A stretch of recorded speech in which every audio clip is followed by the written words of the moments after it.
Hello, atutan azait akani sharthan halai tisia John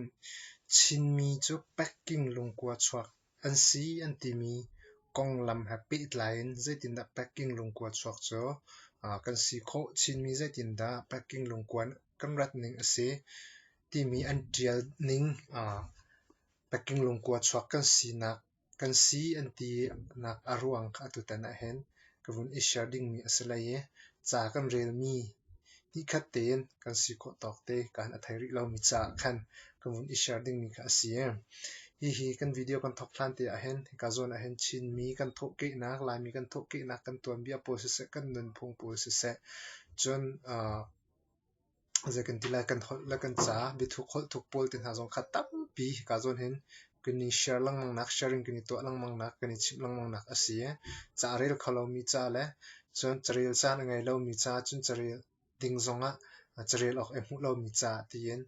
ka zon a hen riang kan tuan pa te zong kan tuan bia la kan nun phung tha ten fel fai ten kan thai khu ve na ka ding cha ka zon a hen video kan rak to lang mang nak kha asia kan na war phan si kan youtube kha subscribe rak to ve ti zong kam speak up within song pan du mi se si chun kan program kan thok na la yem i history atial tu na ne hen vlai chung manung vial te he mun thumin kan sem tia an ro mi ase i chu pakhat nak big chu zai mun da si ti se chun khe sas ti mi munen asem mi kan ti se chun apatni nak chu africa in asem mi kan ti kha an ro mi ase chun apathum nak chu packing lungkuain asi ti kha mun thumin an then mi se i vlai chung manung vial te mun thumin kan isem an ti khe sas ti mi la africa la chun packing lungkuain asem mi kan si ti kha history tial tu nan antial mi kan hu kho mi ase I packing lungkuain asem mi chu mezai mi phun dan si kan ti sia chun mongoliat mi phun an ti na ni chua lai menung vial te pok pok chu mongoliat mi phun an sidi ti kha ase I history kan rel ti ka hen chu kan hu kho mi ase I chin mi phun zong hi mongoliat mi phun chungin atel mi an sive ti zong kha history tial mi na ne an hu kho mi ase I kolram chunga chin mi na chu kolram chunga an hong lut tik a hen a hong lut mi vial te he Tibetu Burman an ti na chin mi phun zong chu Tibetu Burman chunge atel mi phun an sit ve them nak zong kha tuan bia kan rel tik akan kan hu kho mi ase I chin mi phun asmi pau ni chun an chua sem nak an chim tik a hen hlan leo kan pu kan pa nan hen lungkuan kan chuak ti hi tam deu ni an rak chim mi si ti khase an rak chim cheu ton mi ta chun naka ti dim lai si zonga chun ha kha than tlang lai kan si zonga zau lai an si zonga khan kan chua sem nak hi ko kan dan an chua nan sem an ti tika chim noi te bantuk lai lun te bantuk a phun phunin khan an rak chim cheu e sai pi te bantuk in khan an rak chim cheu chu lungkuan chim du mi chu lungkuan kan chuak lungkuan kan sem ti jeu kha an rak chim lang mang mi kha se I zau chun ok ta chun naka he ka zon hen ha kha te bantuk flam te bantuk mi phun ni hen lai lunin kan chuak an ti ti dim ni chun chim noi lungkuan kan chuak an te chun ta chun naka lu sai la hwal ngau te bantuk ni hen sai pi lungkuan kan chuak an ti ve hoi I hi an chim mi lungkua ti mi lungpang vial te hi chinram chunga mi long te an si cha an sem nak ram thok asalo ti chu fiang ten mi phim ta ne an dot thlat tika amhu mi se I chun chin pu pa tam pi na ne hen hi lungkua an phak hlana hen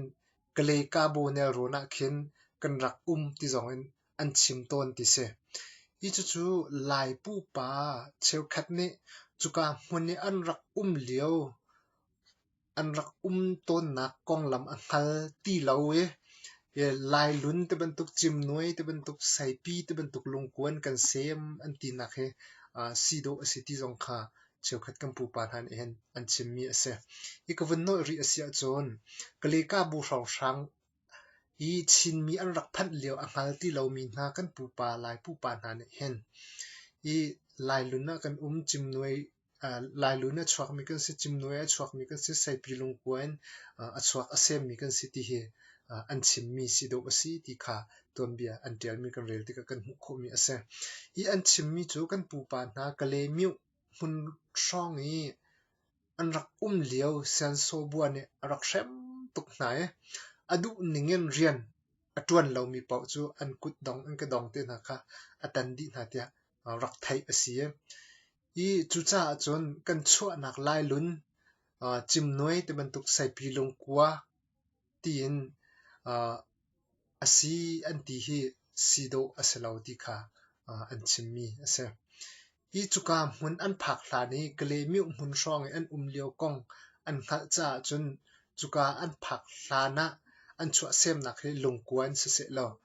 alo ko ti jong kha atemian I angal mi ne an vun chim tik a he an rak chua sem nak he long kwa tak tak rak si do jong he si kho si ko ti kha se hi kong hi chatial tu pu chon kyo ne achim mi a chon sakta upa asimi umang sang ti mi pu boy hu te ban tuk te na zau kha thoke nak tuam bia an tial mi te na pol hi chatial tu pu chon kyo ne a hal na ti ka hen a practical handbook of the Chinlang Kui te atial mi pu sing kho khai ne the theological concept of Zhao in Chin traditional and culture ti mi cha ukte na an vun tial mi te na po vun chuan than vun zau than vun rail than te ka hi lung kuain an rak sem nak he si tak tak do ase ko ti hi an rak ruwa mi ase I chu an sem nak lung kwa tu chu lai kan ma ramchong asemi lai lun te bentuk chimnoi te bentuk sai pi lung kwa silawin packing lung kwain an rak rat nak tiang he rak na do ase ko ti he an rak chimmi kha ase I thil hlun kol tu na hoiti ko silo lai hot chun marang hot kanil han sia chun archaeologist pol ne packing lung kwa ti mi lai mi chin mi kan chua sem nak packing lung kwa ti mi pol he research an tua an hlat hlai ti ka hen an hu mi chai da si ti sia chon aluan chia kum thong sha liawi menung an rak nak le an ne nang te na pol kha archaeologist pol ne thil lun akol tu na ne an hu mi kha se I packing lung kwa menung aluan chia kum thong sha hen rak do an si kau ti he chan thar menung na archaeologist pol ne an hu mi kha se chu mi phun pol chu zai mi phun da si do an si ti sia chon mongkolep mi phun raksido kha an si an siam kain an nak ne nang sido asi ti jong kha an chimchi mi ase I chu ka lung kwa chun du sa ten an I thon ne chu ka lung kwai aluan che kum thong sha leo min na I mongkolep mi phun na cho du sa ten ni thon ne chu Asia ram an phak nak cheu ki pa hun ka ki khwa hun ka ki ple ram ki pa an tlak nak kong kha kan archaeologist pol ne an hun mu mi tuan bia